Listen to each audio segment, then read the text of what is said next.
Hello everyone, আসসালামু আলাইকুম। সবাই কেমন আছেন? আশা করি সবাই অনেক ভালো আছেন। আলহামদুলিল্লাহ, আল্লাহর অশেষ রহমতে আমিও ভালো আছি। কাছে এবং দূরে, দেশ ও দেশের বাহিরে সবাইকে শুভেচ্ছা জানিয়ে শুরু করছি আজকের ব্লগ। আর আজকের ব্লগটা শুরু করছি একদম সকাল সকাল। তো রান্না বান্না করতেছি, আর আজকে নিয়েছি দেশি মুরগি। তো দেশি মুরগি দিয়ে আর চিমের বিচি দিয়ে আজকে রান্না করব। আর এই তো আমার পালা দেশি ডিমওয়ালা মুরগি, আর এই মুরগিটা জবাই করে দিয়েছি আজকে রান্না করার জন্য। তো ডিম হয়েছে পেটের ভিতরে, যাই হোক।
তো সাধারণত আমাদের ঘরে মাংসের যে সব সময় মশলাটা থাকে, তো ওই মশলাটা দিয়ে আমি দেশি মুরগির মাংসটা কষাইতেছি।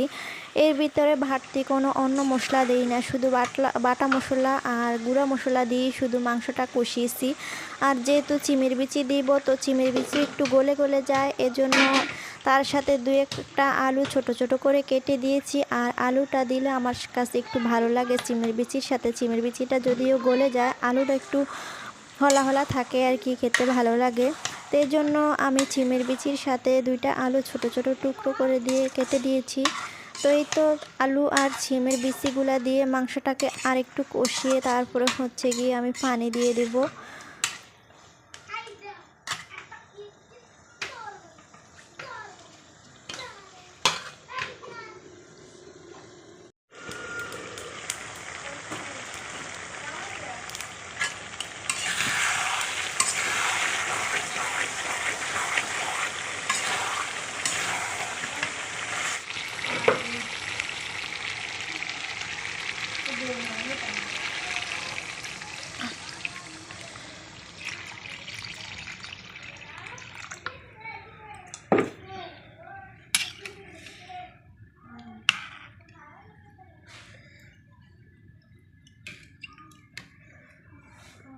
তো সিমের বিচিগুলো আমার একদম গলে গিয়েছে, আর গলে গেলে আমার কাছে খেতে ভালো লাগে না, একটু হলা হলা থাকলে খেতে ভালো লাগে। যাই হোক, কী করব, রান্নাটা বসিয়ে এদিক দিয়ে আবার লাকড়ি ঘরের ভিতরে রাখছিলাম। রান্নাঘর যখন নতুন করেছি, তো ওই রান্নাঘরের লাকড়িগুলো ঘরে এনে রাখছিলাম। তো ওদিক থেকে আবার আবার রান্নাঘরের ঘর থেকে আবার মানে বিল্ডিং থেকে আবার পাকের ঘরের কারেতে লাকড়িগুলো উঠাইতে এদিক দিয়ে তো আমার তরকারির 12টা বেজে গেছে। যাই হোক, সিমের বিচিগুলা সবগুলা গলে আলুটাই শুধু হলা হলা থেকে গেছে। তো যাই হোক, কী করবো, তারপরেও তরকারিটা খেতে কিন্তু ভীষণ স্বাদ হয়েছে। আমার ছেলে কয় আজকে আম্মু তরকারিটা অনেক মজা হয়েছে। ও আগে ভাত খেয়ে নিছে, তো এখন হচ্ছে গিয়ে আমি ভাত খাইতেছি। তো সবাই ভালো থাকবেন, সুস্থ থাকবেন। ভিডিওটা আজ এ পর্যন্তই, দেখা হবে অন্য আরেকটা ভিডিওতে।